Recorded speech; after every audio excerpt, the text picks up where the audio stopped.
Hi there, welcome to Joyce on YouTube. Don't forget to join us on the Joyce Meyer app and at joycemeyer.org for more of what you're about to see and lots of great content to help you in your everyday life. Thanks so much for joining us. Whatever your gift is, come on, give yourself to it. Come on, whatever your gift is, give yourself to it. In other words, focus on that. Why do we keep trying to be good at things we're not good at? You know, if you're a 2 at something, you can struggle all your life and maybe become a 4. But if you're an 8 at something, you can focus on that and work with God, and you can become a 10 real quick. The way to stand out is not to be halfway, maybe a little bit decent at 20 things, but it's to take 2 or 3 things that you're really gifted for and pour yourself into that and become outstanding at those things. You don't have to do what everybody else does. You don't have to do what everybody else does.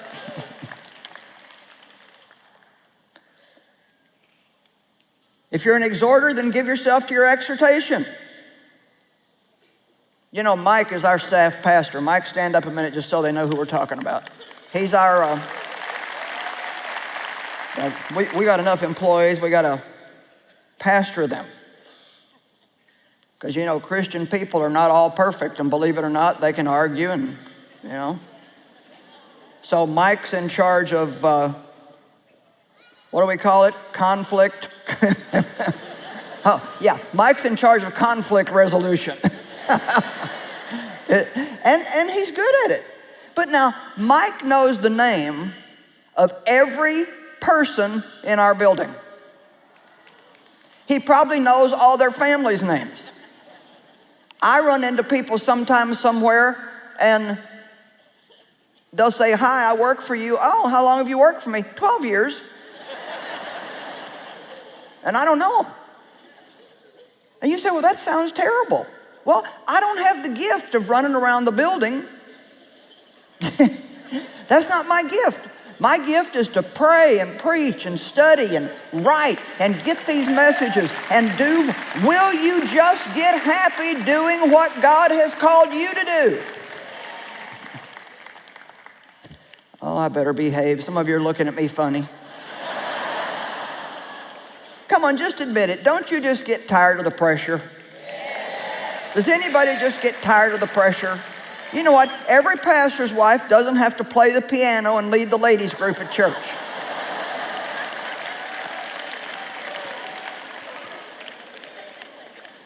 What are you good at? What do you enjoy? God will not call you to a career that makes you miserable. If you try to do something that you're not gifted at, it will only frustrate you. And you'll forfeit your peace and your joy. And you know what else you'll do? You'll make the other people that you're in relationship with unhappy. Because if you're unhappy, it comes out of you and gets off on other people. And I think a lot of times when people are doing what they're not really gifted for and they're unhappy, they always look for something around them to blame it on. Yeah, it's good. It's good. I don't know if you've watched me very much, you've heard some of my stories, but I can't help it. I just gotta. Because this is just, when I look back, I think, how dumb can you be and still breathe? You know, I had a big call on my life. I felt like when God called me, He told me I was gonna go all around the world and preach the gospel. And, which sounded stupid. I mean, I was somebody from nowhere with a broken past and a 12th grade education, barely passed English, and I think I'm going to preach to the world. And so for 5 years, I taught home Bible study, and then God said, "Behold, I do a new thing." Don't you love those words from God? Behold, I do a new thing. So I quit the Bible study, laid that down, thinking, now I'm going to the world. And so for the next year, I did nothing. It was like God just set me on a shelf And it was one of the biggest testing years in my life.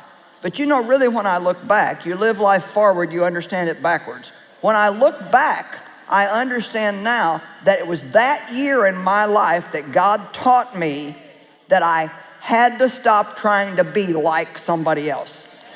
God was not going to let me into the ministry that He had for me if I was not going to get up here and not try to be Kenneth Copeland or Marilyn Hickey or somebody else, but if I would just be me. God doesn't want a bunch of clones of everybody else.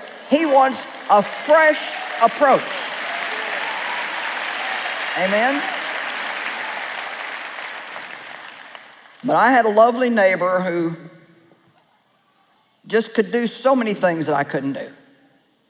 She played guitar. I tried to learn to play guitar. My fingers are too short. It just doesn't work. Besides which, next to English, I came very close to failing music. So that wasn't good. I can play a harmonica a little bit, and I played a kazoo once in a church play. That's as far as it goes with me. And but she was Susie Homemaker, I mean, to the max. She growed stuff in her garden. She canned tomatoes. She made jelly. You know, she made her kids' clothes and made a lot of her own clothes, and she mowed the lawn. She painted the house. She macrameed plants. I mean, she just did it all. And I just wanted to tell everybody what to do. That was my gift. Let me tell you what to do. And so during that year when God wasn't letting me do anything, she talked me into doing a bunch of this stuff that she did. She talked me into trying to grow tomatoes and can tomatoes with her. And so I talked Dave into digging up a garden and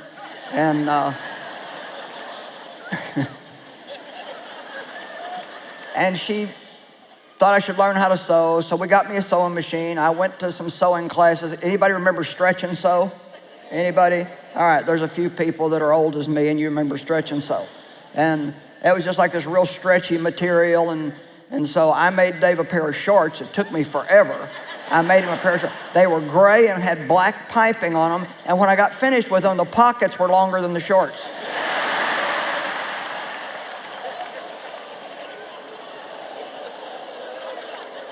And then when you made mistakes, you sat with this little picker thing, and you had to pick out one stitch at a time. I hated that sewing machine. I hated it all. I hated that garden, but I was trying to be the right kind of woman. Come on, because I just did not fit the mold. I wasn't what women are supposed to be. My pastor's wife was a beautiful, sweet, little submissive blonde that just adored her husband. Did everything he told her to. And I'm like, I ain't doing that. I don't feel like doing that. Do it yourself.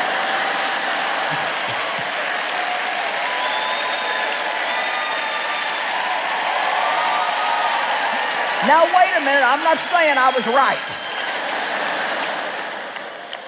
I had to learn some things too, but no matter how much I learned, I'd never be like her.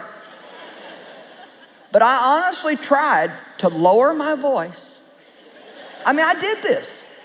I had this garden, I had the sewing machine.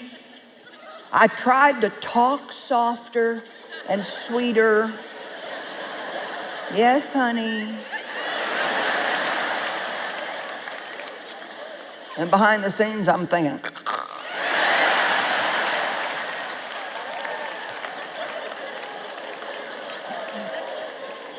you guys act like this is comedy hour. I want you to learn something. Are you learning anything? Well, the tomatoes came in. We had our canning equipment. I bought all this canning equipment. Woo, we're going to can tomatoes. So I went out the harvesting day, and some bugs had come through, and ate big holes in all my tomatoes. I mean, crop was ruined. I called her and I said, oh my gosh, some bugs have come in and eaten holes in all of our tomatoes. She ran out in her yard and checked and called me back. She said, my tomatoes are fine. Well, I got mad. I said, God, I prayed over my tomatoes. And I don't even know if she was spiritual enough to pray over her tomatoes. I mean, I cast devils off my tomatoes. I prayed on my tomatoes. And now they have these big holes in them, they're ruined. And you know what God said to me? I didn't tell you to grow tomatoes. I have no responsibility to protect your tomatoes. Come on now. So maybe you're trying to do something and it's just not working and not working and not working. Is anybody home in the house today? It's just not working and not working, and you cannot understand why it's not working. Well, wake up and smell the roses. Maybe God is opposing you. I invite you to join me in the Joyce Meyer app or at joycemeyer.org. Today, for more on this topic and other teachings, I believe God will use these to help you in your everyday life. I'll look forward to seeing you there.